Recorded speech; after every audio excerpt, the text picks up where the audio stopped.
Important to understand what the 5G is doing and what they say it's doing. We're told on the IEEE beamforming document that this technology cooked your eyes like eggs in World War II.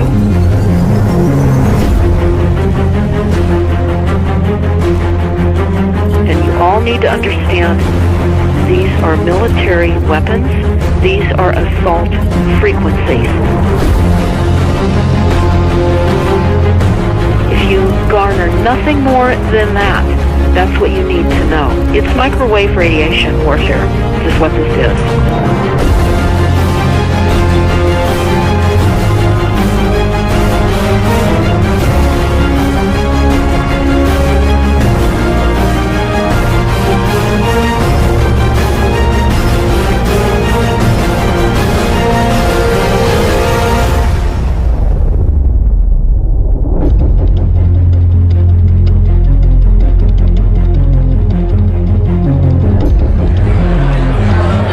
Ladies and gentlemen, please join me in welcoming to the National Press Club Federal Communications Commission Chairman Tom Wheeler.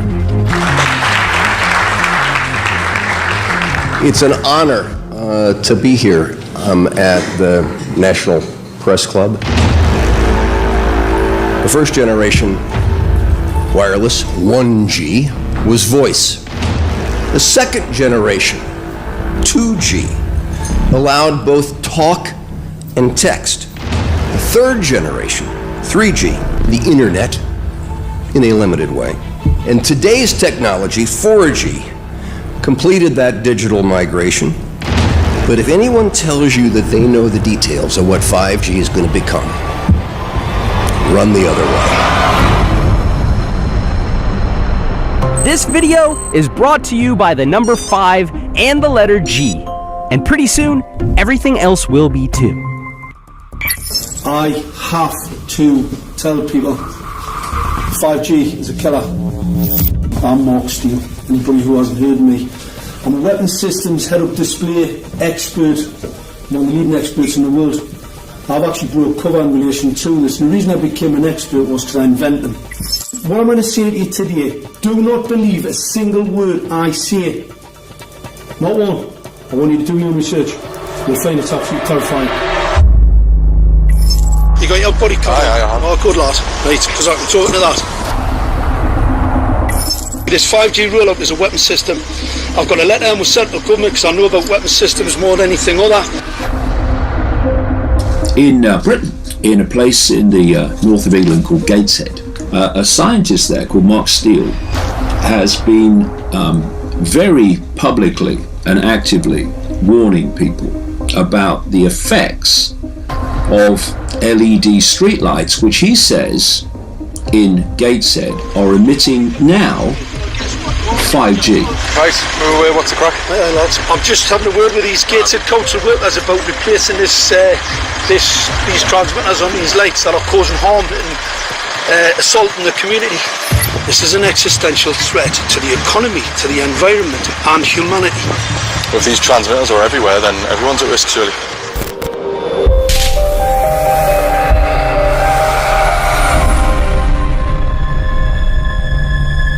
There's a lot of confusion about what 5G is. The G stands for generation. So you started off with the first transmitter system. Back in the 1980s. In the 80s, yeah. So you had 1G, then you had 2G. And as the generations moved on, you started to see more complex signal systems, cleverer pieces of antenna designs, etc., etc. So the whole thing became more data, quicker downloads, etc., etc. However, 5G is something completely different. Alright, let's get a breakdown. Let's tell the people what this really is. This is the 5G transmission device. Blinking heck, that's a hell of a beast, that, isn't it? These are the uninsurable transmitters. Just get a good look at that, guys, because obviously I know there's quite a few experts who want to see more detail about the transmitters and the chipsets. Just have a good look, boys. This is the control management system masquerade. There's an antenna there, you see that? What is this phased array antenna here? What's that? This is for phased array, alright? As you'll see, it's got a driver, it's got some chip there. It's one chip. Look at the chipsets on this. This is your dystopian world. What did Gateshead Council say? I'll tell you what, I think we better send some of these educated fools back to school, or just send them to prison. Whichever's the easiest. I think prison's probably better. Alright, that's 5G, guys. That's 5G hardware. You must consider the whole part played by electricity in nature. Human beings cannot go on developing in the same way in an atmosphere permeated on all sides by electric currents and radiations. It has an influence on the whole development of man. This life of men in the midst of electricity, notably radiant electricity, will presently affect them in such a way that they will no longer be able to understand the news which they receive so rapidly. The effect is to damp down their intelligence. Such effects are already seen today. Even today, you can notice how people understand the things that come to them with far greater difficulty than they did a few decades ago. Rudolf Steiner, 1924. Rudolf Steiner noted that in 1924, since then our atmosphere has become far more permeated with electric waves of widely diverse types. There's no doubt now that electric waves, electromagnetic forces, cause direct biological effects. There's thousands of peer-reviewed papers on this subject. There's no doubt about it. But what are these effects? How are they affecting us? What can we do about it? We're now at a stage where we're putting in what's called 5G, which is a special type of broadcast for high-density information transfers. And it turns out that this is the same frequency bands that are used in crowd dispersal weaponry.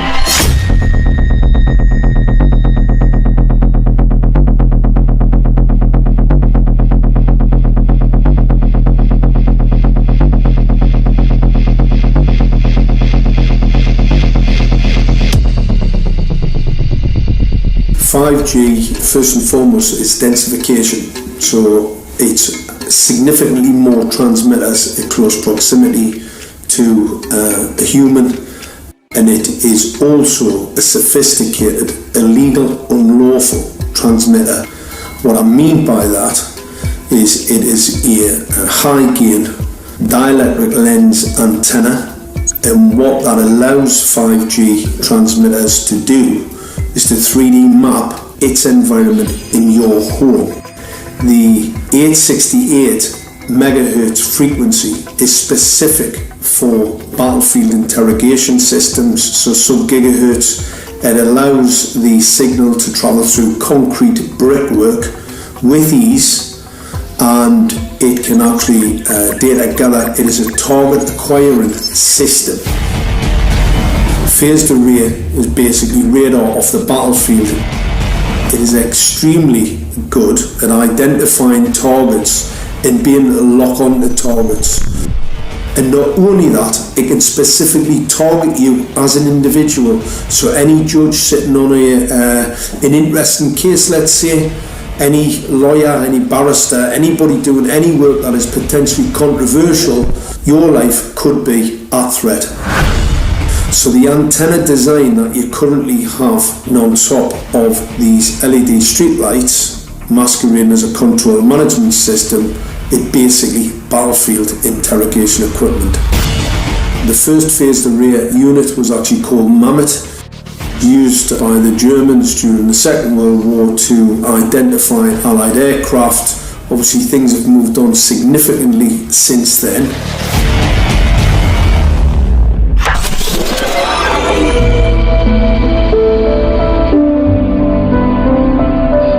Well, I joined the Royal Navy in 1960, and I specialised in microwave warfare. Radar, obviously, which uses microwave, but they don't just teach you radar, they teach you all about microwaves and other uses.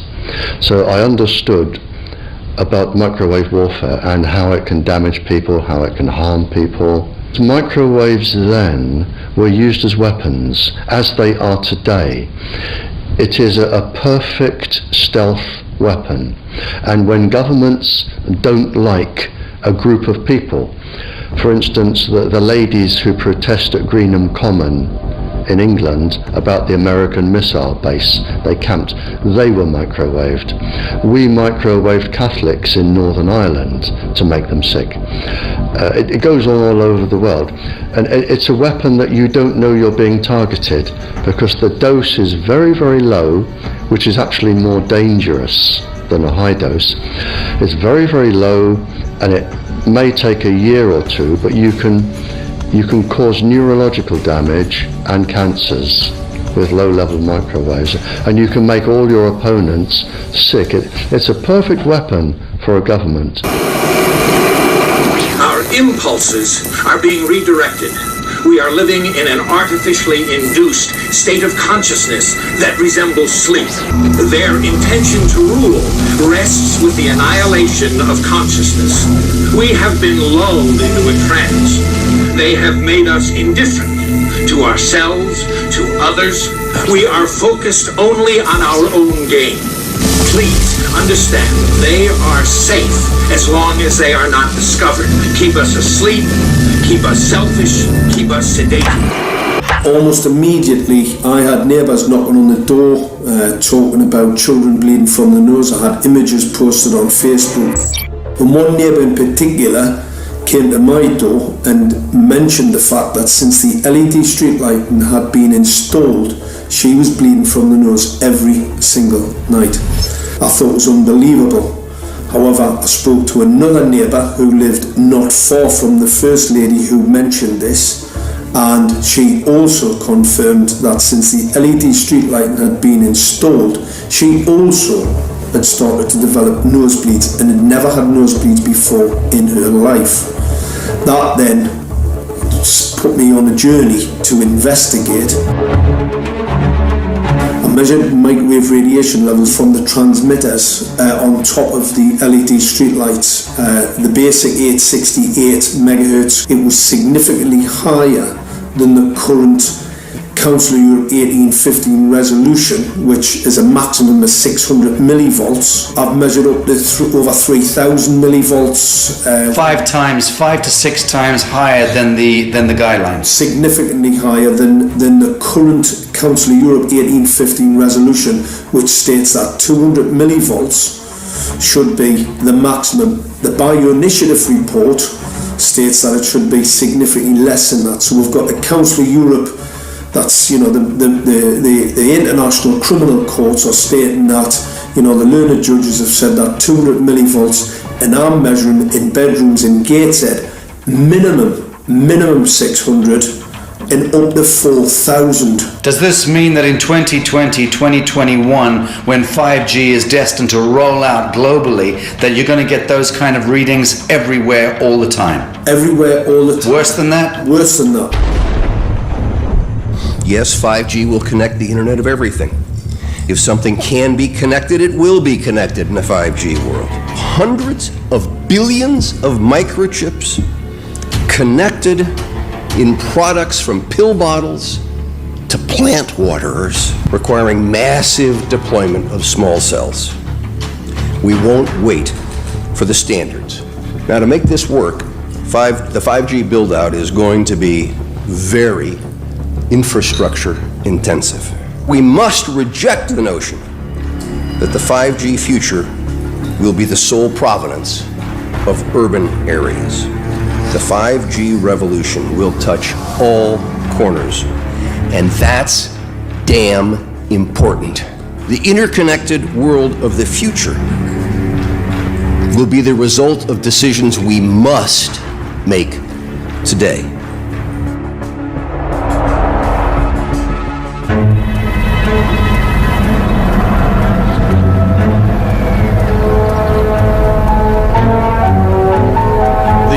Issue before us today is Senate Bill 637 and Senate Bill 894, the former by Senator Hune, the latter by Senator Knopf. We're going to invite the first 4 witnesses in support of the legislation, and that would be John Jones with Sprint, David Lewis and Andy Emerson with AT&T, Neil Krevda with Verizon, and Frank Iacovetti Jr. with T-Mobile. So be straight with me. Is it true? It could be. No, well, very very few cases. There was an unfortunate incident out in Iowa. Look, gentlemen, practice these words in front of the mirror. Although we are constantly exploring the subject, currently, there is no direct evidence that links cell phone usage to brain cancer.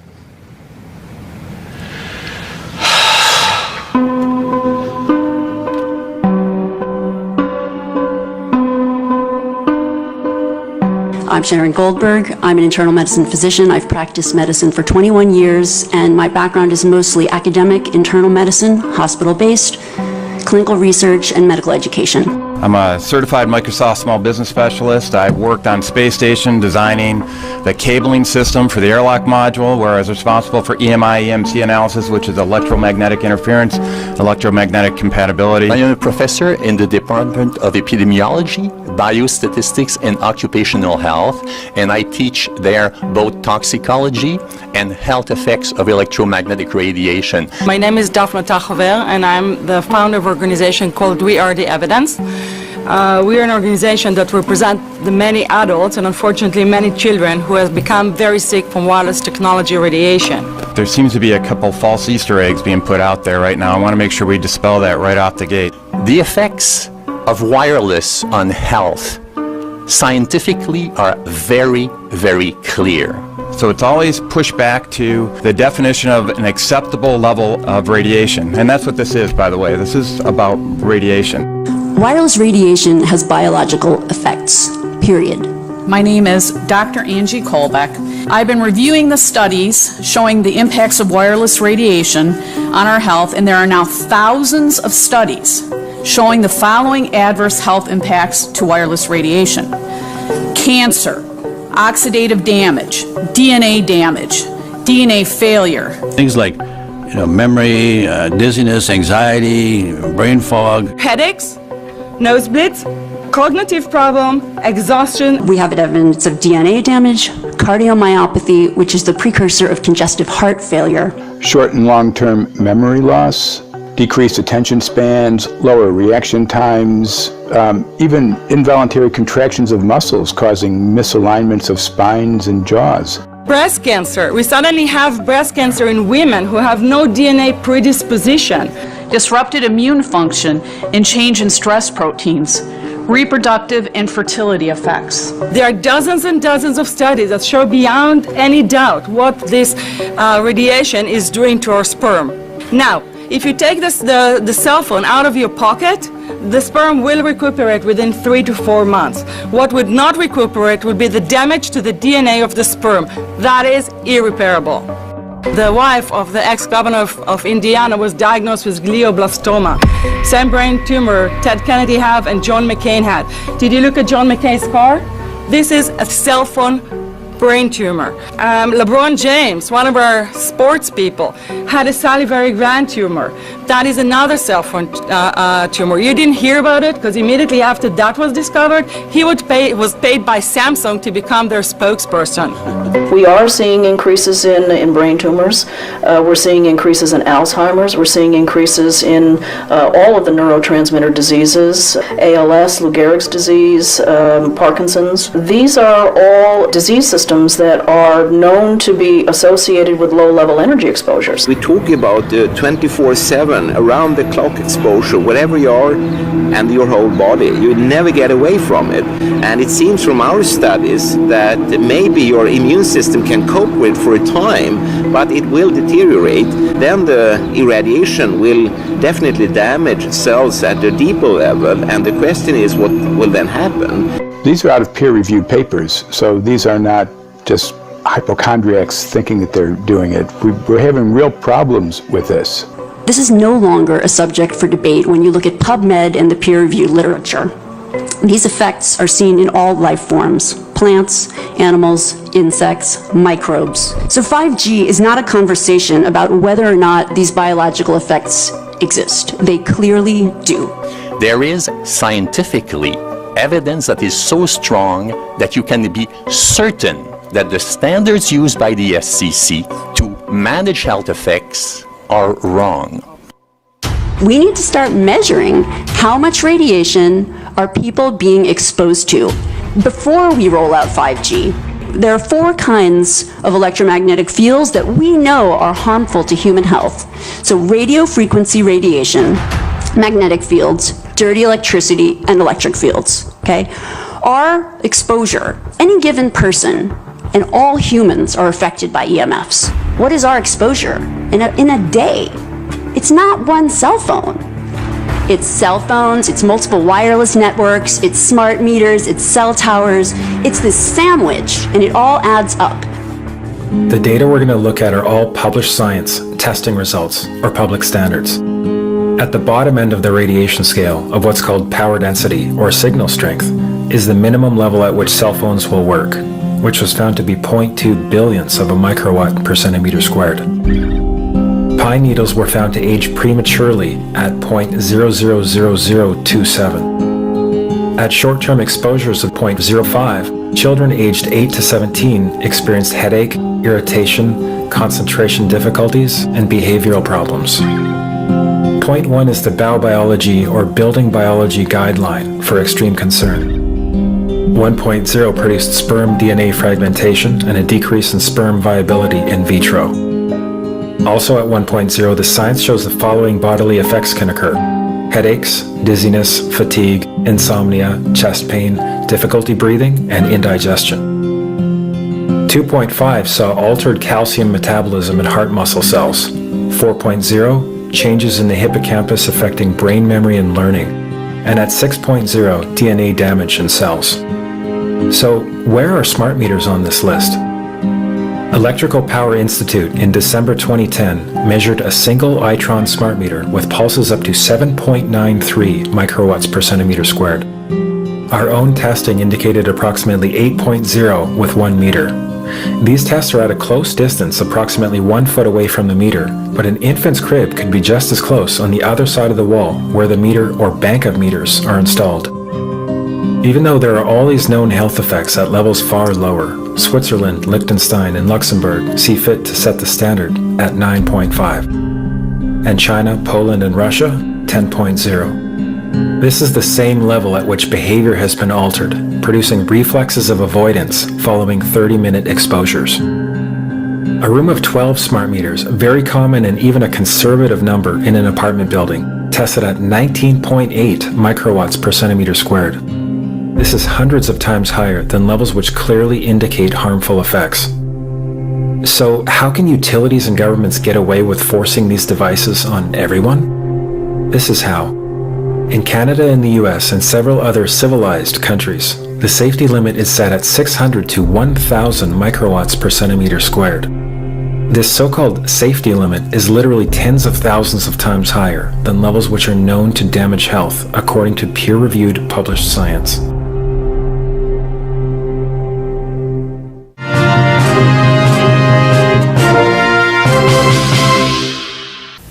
Faster, better, more reliable internet. That's the promise of 5G technology, but there is also the peril. Health hazards associated with radio frequency that is higher also and requires more transmitters and antennas. And the stark, simple fact is the health hazards are unknown and unstudied. And that is a sign of neglect and disregard on the part of the Federal Communications Commission that seems unacceptable. There have been no answers so far. The FCC basically has said everything's fine, but in order to reach a conclusion about the health and safety of this new technology, we need facts. Mr. Chairman, thank you for having this hearing. 5G, as you well know, also uses higher frequency waves that don't travel as far and will rely on a network of hundreds of thousands, potentially millions of small cell sites. And the question then is, are there any health implications, any public safety implication to those additional sites that are likely to be located close to homes, schools, workplaces, and closer to the ground? Correct? correct, Senator. Yes. So my question for you, particularly Mr. Gillen and Mr. Perry, how much money has the industry committed to supporting additional independent research? I stress independent research. Is that independent research ongoing? Has any been completed? Where can consumers look for it? And we're talking about research on the biological effects of this new technology. Thank you, Senator. I think, thank you for your focus on the issue. Safety is paramount, and as you alluded to, we rely on the expert agencies, we rely on the findings of the FDA and others as to the requirements to keep all of us safe. There are no industry-backed studies, to my knowledge right now. Happy to visit with you as to what opportunities you think there needs to be more studies, and we're always for more science. We also rely on what the scientists tell us. So essentially, the answer to my question, how much money? Zero. I can certainly follow up with you, Senator. To my knowledge, there's no active studies being backed by industry today. Anybody else know of industry commitments to back research, fund it, support it, to ascertain scientifically the health effect? No, I'm not aware of any. So there really is no research ongoing. We're kind of flying blind here, so far as health and safety is concerned. Thank you, Mr. Chairman.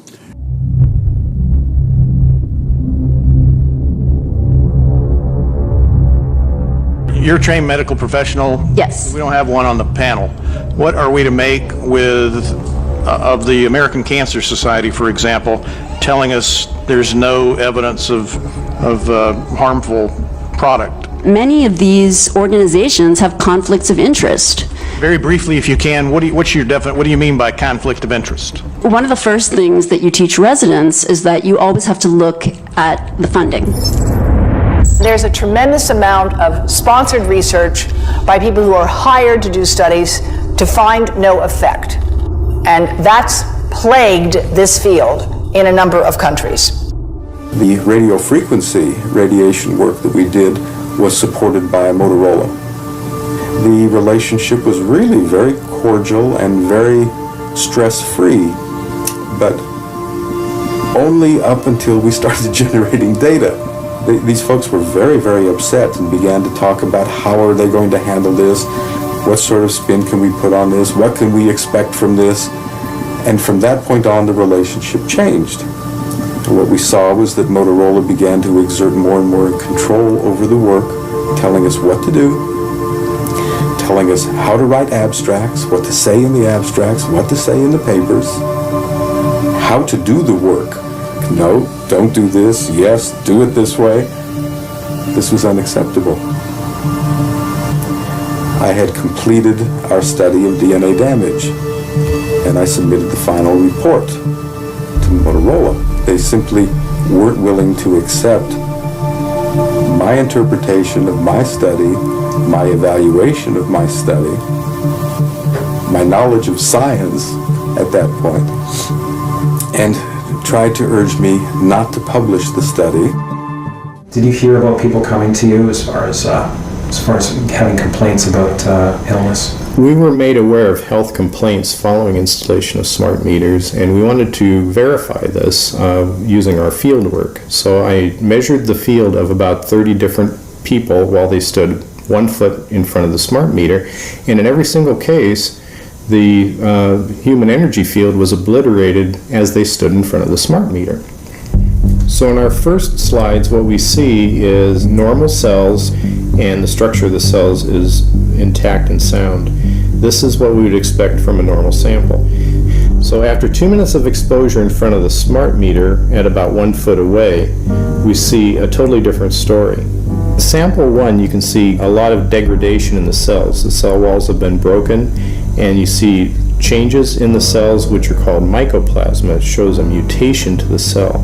In the second sample, we see a different type of degradation to the cell membranes. You can see a corrugation here. This is called bottle cap formation, and it's known that this occurs due to oxidation or exposure to free radicals.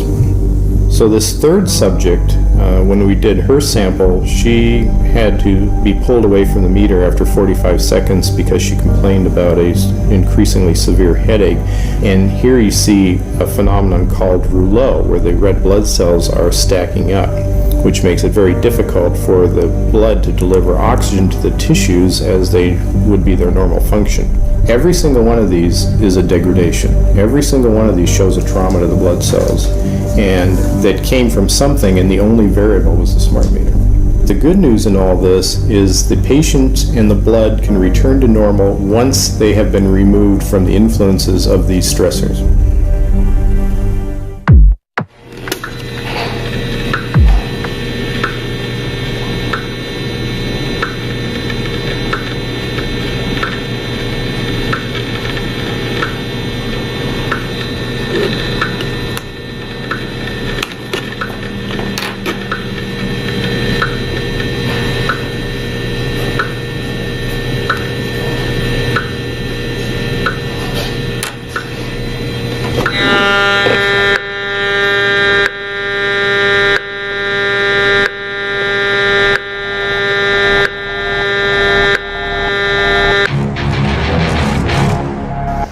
Some of the effects that we can look at, well, one thing is just our regular Wi-Fi, 2.4 gigahertz.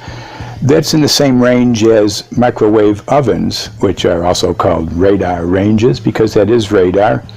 2.4 gigahertz is interesting. It's not the peak absorption rate in water for microwave frequencies, but it's at a point where it allows full penetration, because if it came in at the peak, it would prevent the insides from getting warm. So that's with basic Wi-Fi. Now when we look at 5G, 60 gigahertz, this is what they call active dispersal sort of weaponry, just to keep people back. It burns the skin. It doesn't penetrate, but 60 gigahertz is the frequency of oxygen molecule absorption. Since they have electrons that they share with each other, what we breathe is actually O2, pair of oxygen. So being bombarded with 60 gigahertz could very well impair our oxygen absorption rate in our body, and thereby the whole basis of our living system. Martin Paul says, putting tens of millions of 5G antennas without a single biological test of safety has to be about the stupidest idea anyone has had in the history of the world. So assessing all this, we have experts in various fields: military EMF weaponry, biological effects on humans, firefighters that are getting cognitive impairment by being there in them, countries that are banning these sort of technologies around schools because of the impairment to cognitive. Let's weigh that up in light of what Rudolf Steiner said in 1924 about just mere radio causing the impairment of cognitive functions on people, that they can receive news from around the world, but they can't understand it as well because of the effect of the electricity. We have to say, something smells sinister here.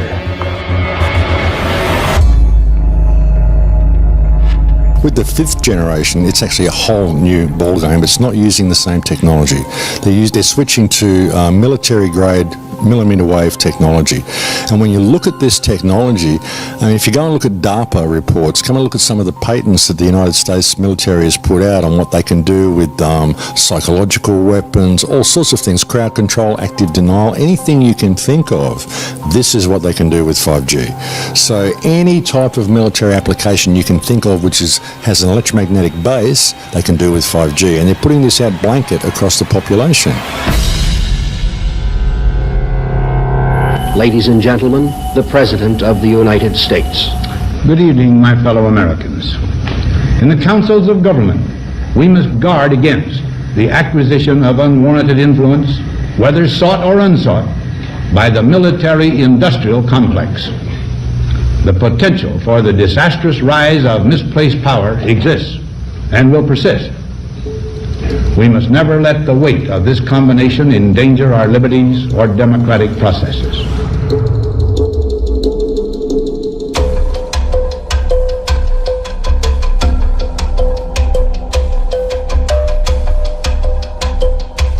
The FCC is a capture agency. They probably conducted what I believe to be the biggest fraud on the public ever conducted. The FCC has been described by Harvard University's Center for Ethics writer Norman Alster as the most captured agency in D.C., acting more as a industry cheerleader than a regulator. This is especially true today with 5G, where there are serious safety concerns and potentially misleading information coming from the FCC. For example, the previous chairman of the FCC is Tom Wheeler. He was the head of the Wireless Lobby Association for 14 years. Now remember, Obama told us there would be no lobbyists in his administration, so he took the biggest lobby and put him as a head of the FCC. And that's damn important.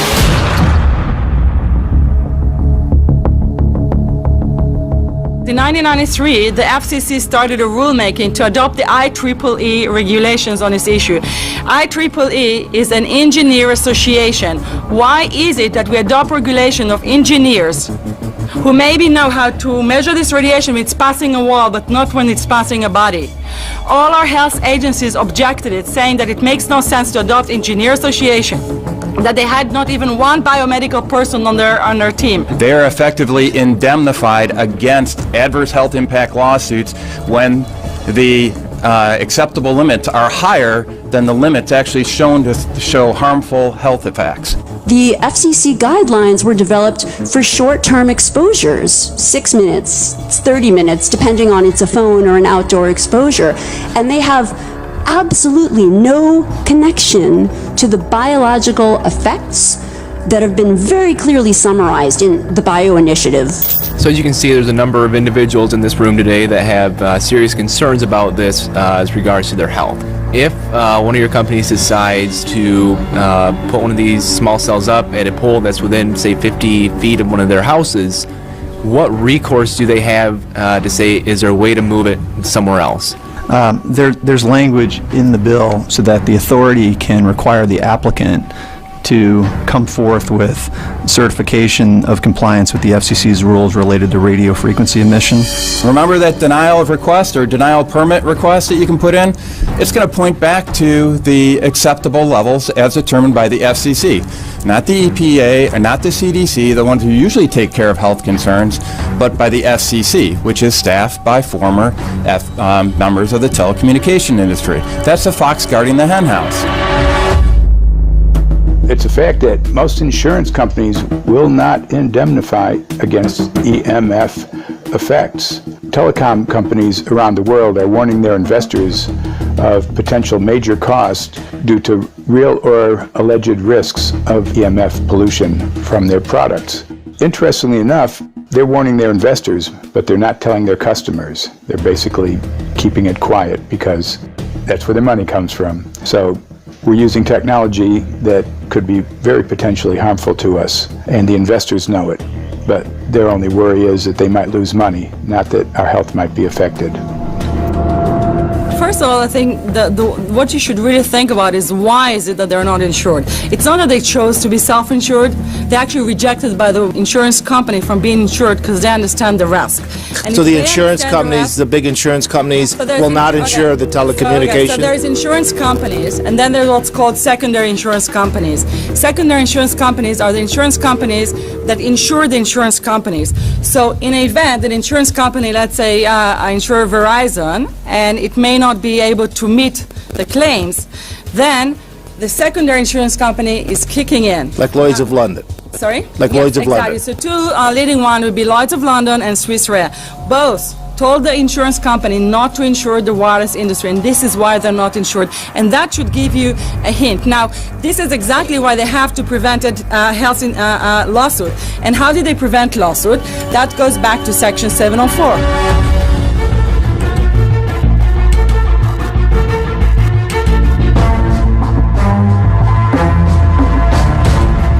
Section 704 was passed in 1996. This is how our rights in regards to health were taken away by the wireless industry. What this legislation did, it gave the power to regulate the health effects of wireless technology to the FCC. FCC is a spectrum auctioning agency. It's not a health agency. They don't even have one biomedical person on their team. And then the other thing that Section 704 did, it actually took the power from the states to regulate location of cell towers based on health. And what does it mean? It means that if they want to put a cell tower in front of your home, you cannot go to your city council and say, hey, stop, I don't want it. I just heard in lecture that there are 10,000 studies proving that it's harmful. I don't want it. My child is sick. They will tell you, stop. You're not allowed to mention this in the city council because Section 704 says that if you will, and if the application will be rejected, the city will be sued, can be sued by the wireless industry.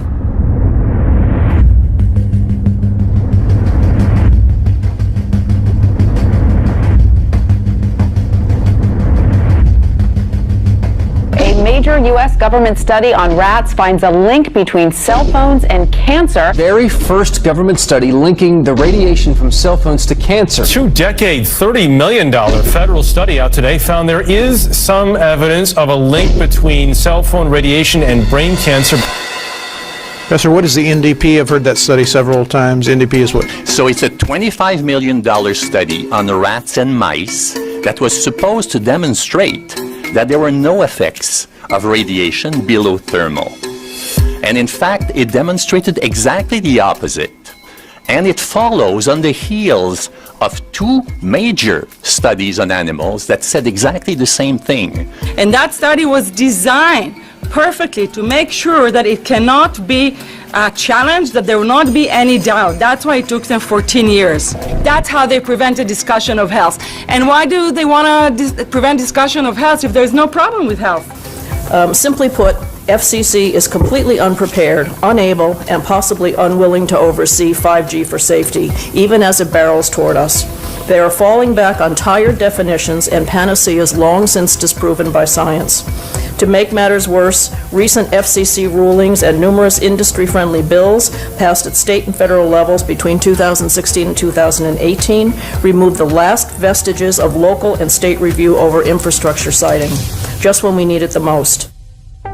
When those first studies were performed years and years ago, nobody knew about the importance of the microbiome, the role of the microbiome and the immune system, and even less the role of the microbiota inside our brains, that is, the microbes that are normally resident inside our brains, whose influence on brain function is nothing but immense. And you may think, well, who cares about the microbes? The less microbes we have, the better it is. Well, we know by now that this is not absolutely the case, because microbes are truly essential for the development and function of all our organs and systems. Our immune system is based on the microbes we have in our gut. And our brain also has microbes that influence its function. In tests, it's been found things like mold. If you grow mold inside a Faraday cage, it'll grow one way, and then even if the electromagnetic fields are around, take the Faraday cage away and some sort of 600 biotoxins are developed within the mold because of the effects of the EMFs upon it. Electromagnetic fields, even of weak quality, have an effect upon our microbiome, which is really essential to our whole being. This is going to eviscerate microbial DNA inside human beings, which is our effective operating system, number one. So it may not impact human DNA in laboratory experiments right now, and they're saying it doesn't impact human DNA. But given that human DNA is less than 1% of the cellular DNA in the human body, the rest of the cellular DNA is microbial, and we know that this will eviscerate microbial DNA. So we're talking about a takedown of the operating system of human beings. Exactly. I couldn't have put it better myself.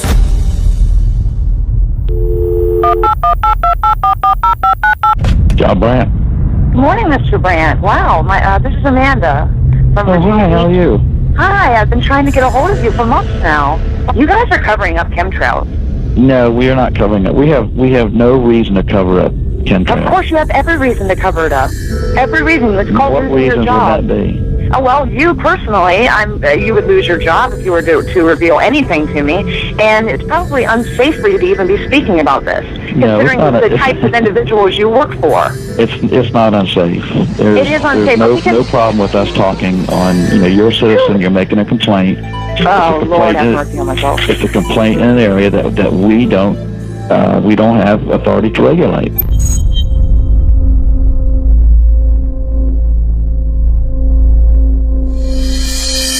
So the connection between chemtrails and 5G. It's all interconnected. The metallized particulates that would allow the 5G phased array, so basically the radar that would allow it to be able to identify you, so it can watch you, it can identify you in your own home 24 hours a day, 7 days a week. For the last X amount of years, we've been through chemtrailing, and that is now the cat is out of the box. We've had these nanoparticulates raining down on humanity for years now, impregnating our bodies, by best accounts staying inside our bodies. Those nanoparticulates, what you're saying, are building up a kind of a phosphorescence glow capability so that we can be flagged up in our homes, behind concrete and steel, inside bunkers, in the basement, doesn't matter where you are. The 5G will be able to now triangulate, map and read you, because you as a living being are impregnated with these nanoparticulates, which are acting as a kind of transmission and reception technology. It's exactly, absolutely exactly. You have to consider that DNA also works as a fractal antenna, which is able to send and receive and also to process signals under the form of radio frequencies. Well, then there is no doubt that artificial radio frequencies, such as those of cell towers, and in particular these new types of towers that have a much higher density of signals, they may somehow interfere with the ability of DNA to retain and transmit biological signals. So this is one level of danger that very few biologists are aware of. How much effort was put forward to address this, what most of these people are, or many of these people are here for, which are the health concerns? Was there any dialogue back and forth? Was there any working, was there many studies evaluated to look at regarding this area? Maybe not every person that has concerns on the legislation was brought to the table. Okay, so from your perspective, you feel that there was a legitimate amount of time to evaluate the data that the opposition would have on this? Absolutely, and I wouldn't put forth something that I didn't believe in. And I'll tell you, as I mentioned earlier, and it's been commented several times amongst the panel here, this is truly an economic development issue. Our 3-year-old, again at home, is outraged when we pull out the driveway and he's not able to access Wi-Fi.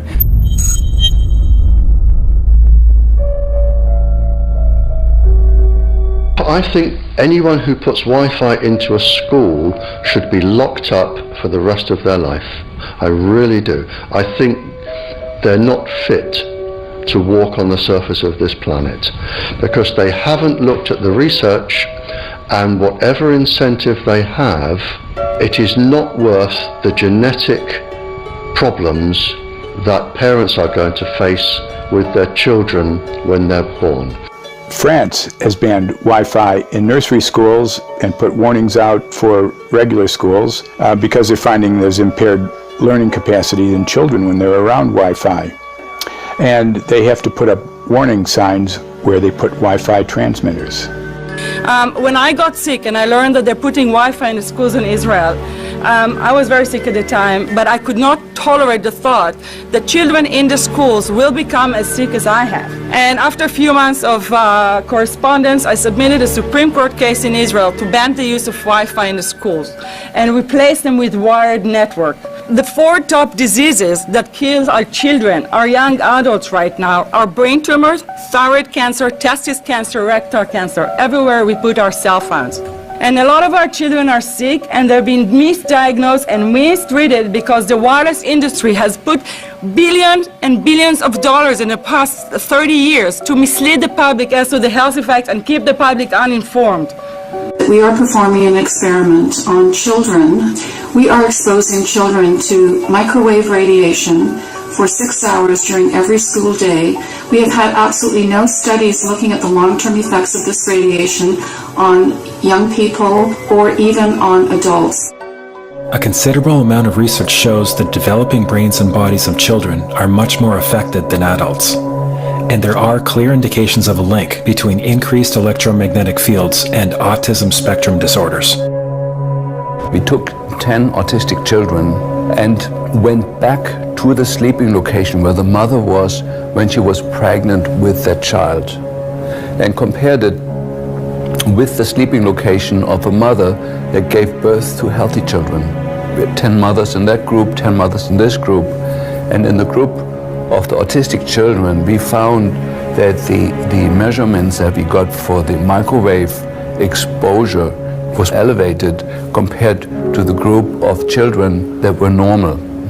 The fetus is affected. The exposure to man-made electromagnetic fields has become the first factor that could be isolated ever in autism that could predict autism.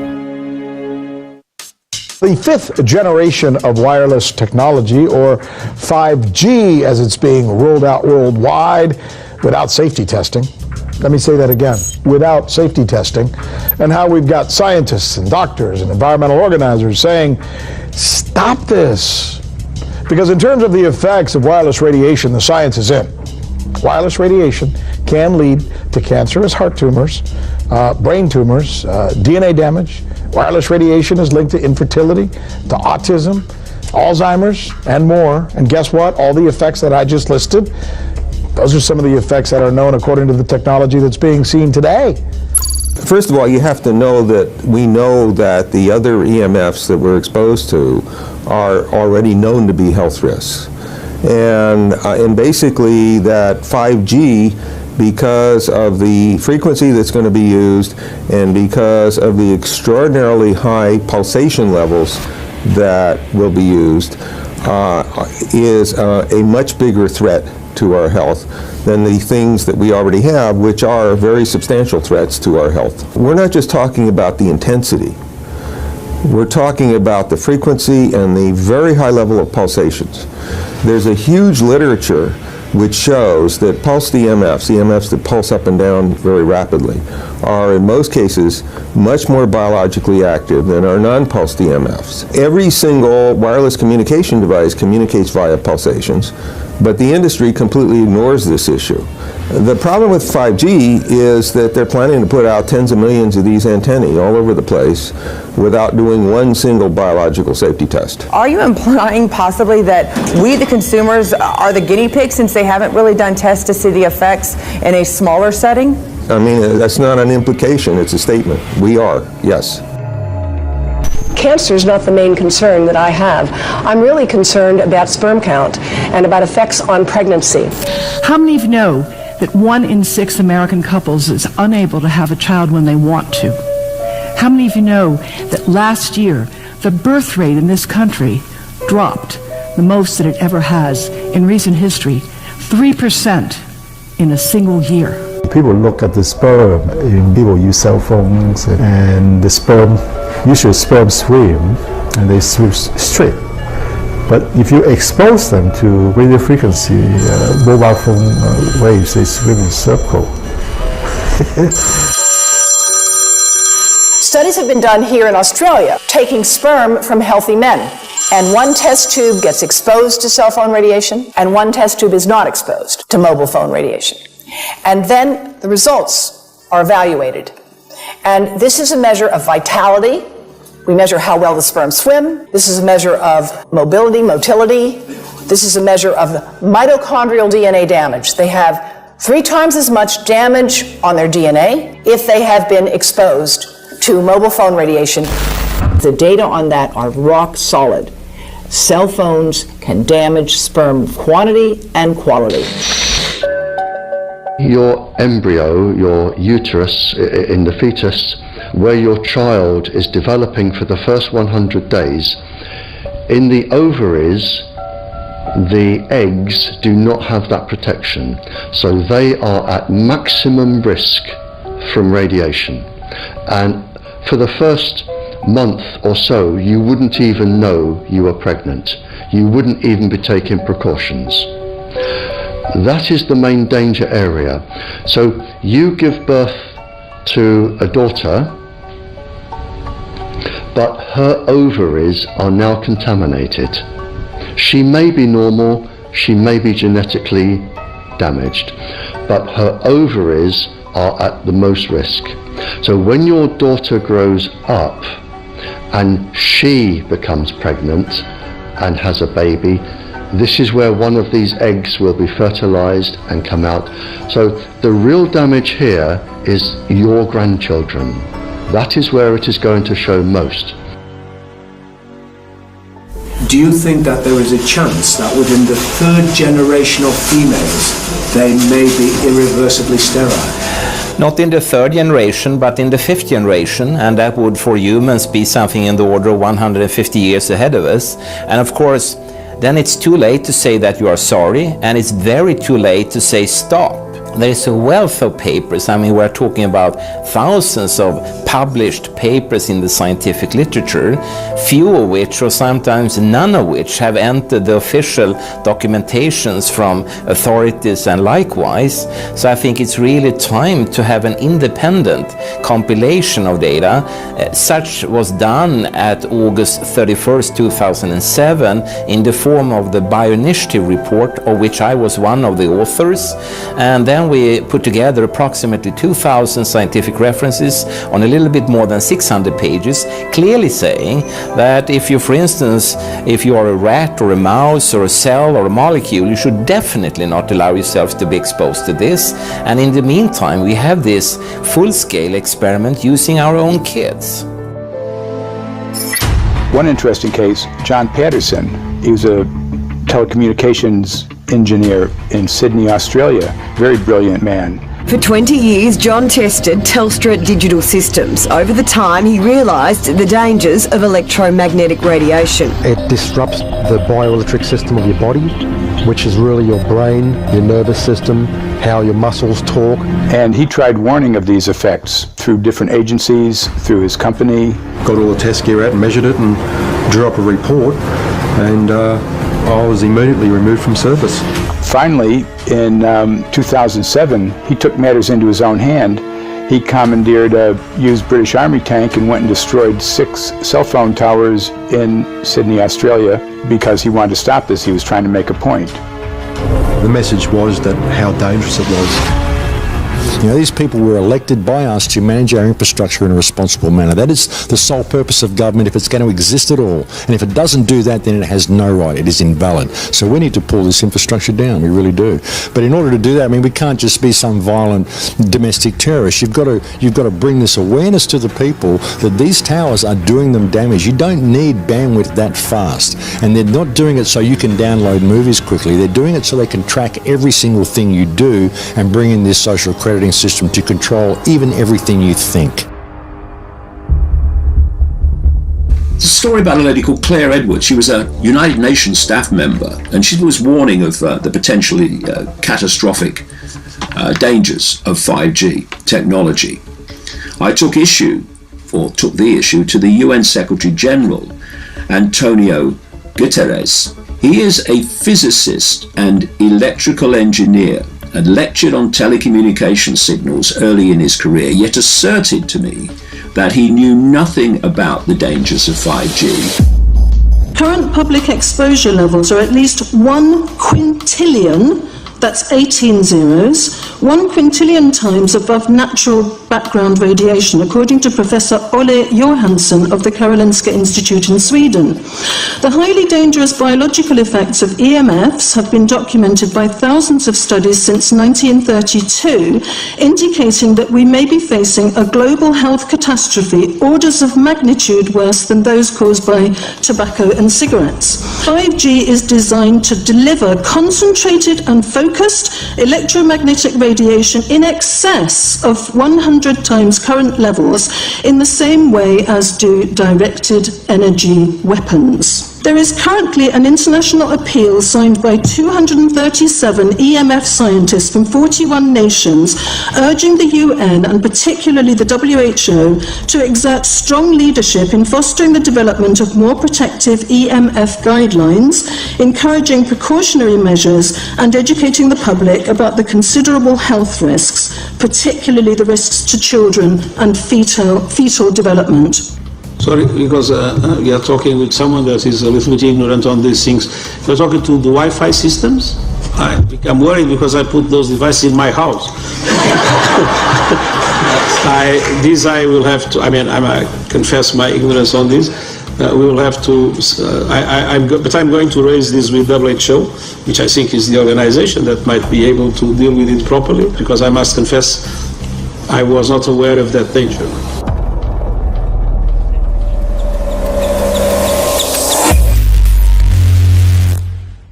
In 1996, when the Telecommunications Act was passed, in it was a provision essentially that kept local officials from addressing health issue concerns when approving or not approving a cell tower. So that's correct. But then something new is happening. We've talked a lot about it on the Solari report, thanks to Jason Baldwin-Smith and his website EMF Warriors. But this is new. This is very, very new. So you're basically, sending out an appeal on something that in one sense hasn't happened yet. This is not just an incremental change. This is a big step up.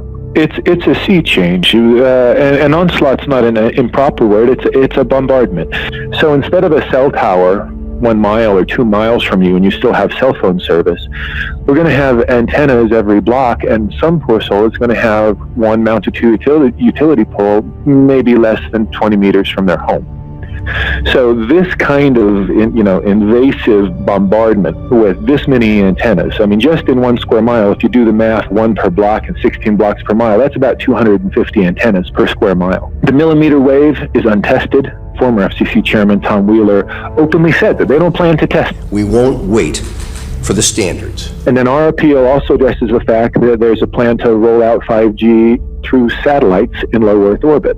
So 20,000 satellites, which will cover every square foot of the planet with a 5G signal. 6, 5, 4, 3, 2, 1. Night after night, politicians and other leaders were telling Americans that Sputnik revealed that we were at great risk. Not just our pride, but our security is at stake. If Russia wins dominance of this completely new area, well, I think the consequences are fairly plain. Probable Soviet world domination. We choose to go to the moon in this decade and do the other things, not because they are easy, but because they are hard.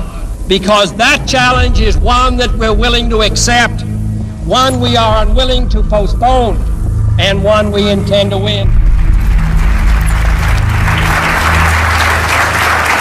Welcome everybody to the White House. This is White House 5G Summit. My name is Justin Clark. I'm the Director of Public Liaison, and we are thrilled to have you here today. Really happy to be joined by a lot of leaders in industry, members of Congress and the Senate, White House leaders on this, and people from the FCC. Before we start, one, we are government, so don't assume we know anything, okay? I do agree, I don't know anything. I have become accustomed to giving speeches in my new position on subjects about which I frankly know very little, and we need more cell towers and connections in Connecticut, my home state. It's ridiculous.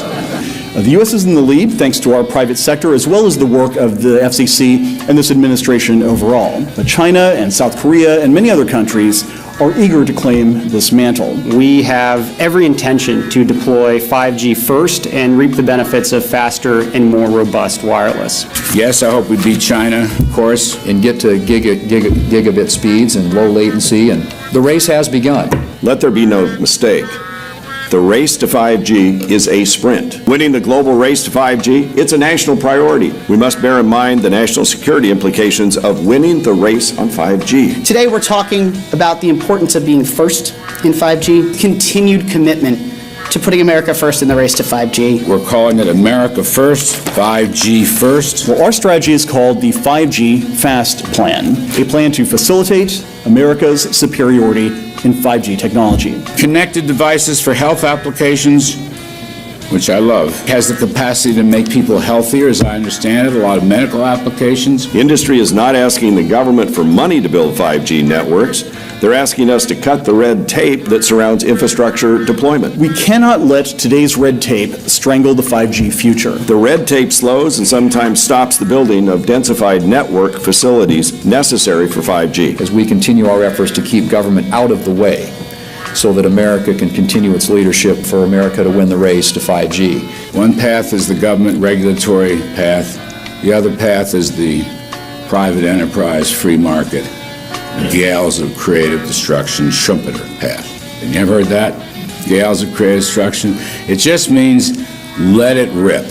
The new replaces the old.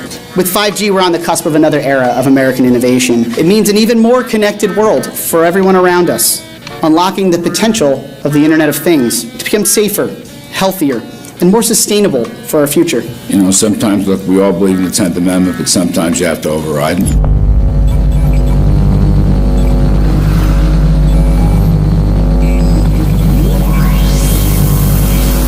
By the way, the 1996 bill permits that kind of override. We're not here to be completely heavy-handed, but sometimes you got to do what you got to do. And some of these states or cities that don't want to cooperate want to shake us down. We can't allow obstacles and barriers to stop this movement. That's all.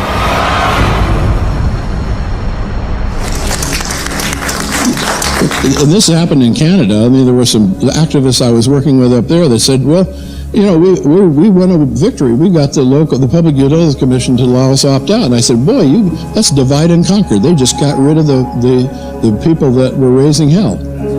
So, you know, that's not the answer. We need to opt out everybody.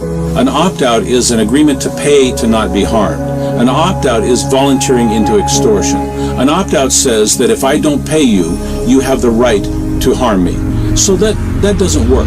This is a mandate. This is being pushed down your throat by a company that is not responsive, by a government that is not responsible, and it's being done in a collusion that's designed to undermine the individual rights of individual people in communities across the country and around the world. The Minister for the Environment has a duty. His duty is primarily to ensure that there is cleaner, better, healthier environment for people in this country. It's a simple duty. He also has a responsibility in regard to science and innovation to make sure that that happens. What seems to be happening here, in fact one could say undoubtedly happening here, is he's using science and innovation to ensure that our right to life is threatened. There have been no public debates. There is no public discourse. There are no public disclosures as to why, when, how, what is going on in regard to 5G.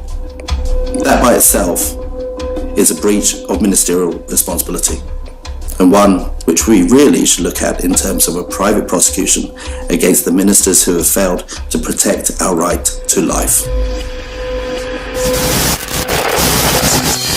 Okay, smart technology, smart meters, smart cars, not that smart, huh? What does smart mean? Anything that has smart attached to it, secret militarized armaments in residential technology.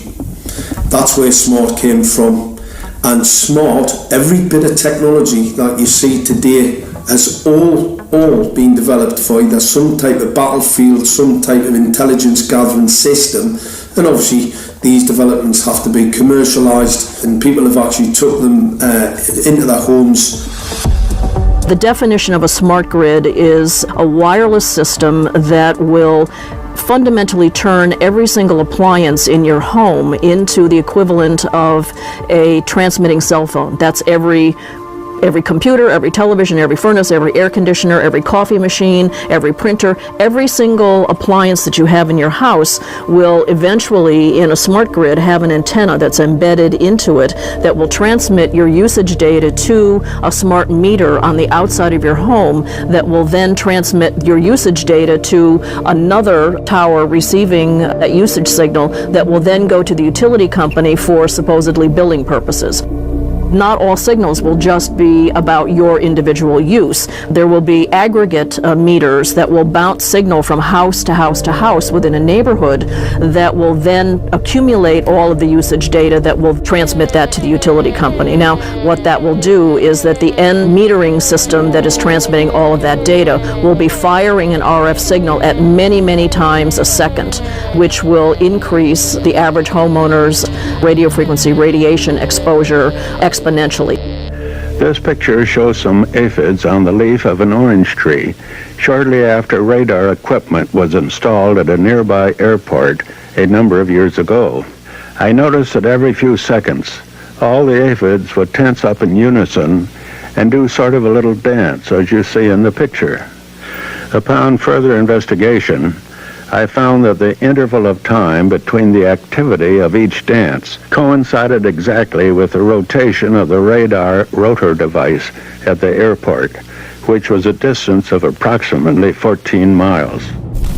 The antenna arrays create this steerable beam, which helps concentrate the energy. The beams get pointed at the user. What's a MIMO tank? Massive in, massive out. British government have got a plan to roll 400,000 out. This is so that you've got 5G in every nook and cranny, every part of the countryside, so that you can have autonomous tractors, believe it or not. However, those transmitters, these are radar. It is phased array radar. Though that radar signal sweeping the countryside will kill every pollinator, every biological structure, it will sterilise livestock, it will kill the ground, consequently land won't have a value, obviously farmers will die, the community will be under attack. The community will be under attack. If we can't produce food, if we kill all the pollinators, we're in serious trouble. The takeaway is that 5G, the $1 trillion rollout of 5G by our friendly local government, is definitely a weapon system masquerading as a modern efficiency technology. It most certainly is, and what I put it down to, it's economic terrorism. There is no value, nil, in killing off your population, in destroying your ability to grow food, to kill all your pollinators. They may have a nice financial number on a piece of paper, but in reality, dementia, diabetes, all the things that are currently crippling the NHS, a burden on the country, illness, mental health issues, the focus of that cause can be identified and has been identified in the science. The science is proven. The epidemiological data that we're seeing on the street is now substantiating that science. The DNA inside you, the mitochondrial DNA, you can trace unchanged to your mother, her mother, right the way back to the beginning of the human race in Africa, the Stone Age. It is unchanged, the mitochondria, and that is being unchanged in your children, which means if you damage it, your child could be genetically damaged, and then her child, and her child, and her child, forever. You are condemning the future generations of every single child. There is, however, a light at the end of the tunnel, or there is some ray of hope. Thanks to the principles of biological quantum entanglement that we have learned how to exploit in the field of biology and medicine, now we can transfer the information from the microbial DNA to the human DNA. And in so doing, we can train, so to speak, the microbes to withstand whatever extreme condition they are exposed to, including this new technology. And then we can train them to transfer this resilience of theirs to our DNA. So let's say that there are good reasons to be worried about the introduction of these new technologies, but fortunately, since the knowledge in the field of quantum biology, in the field of microbiome medicine is advancing as fast as potentially harmful technology, then we can exploit this knowledge to protect ourselves from any real potential or perceived danger from these new technologies.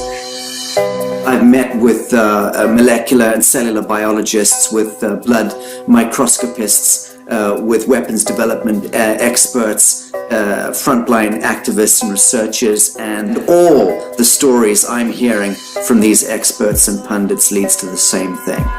5G is almost certainly the end game. It is an extinction event brought into our homes, into our classrooms, onto the high street, into the very cells and DNA in our human bodies.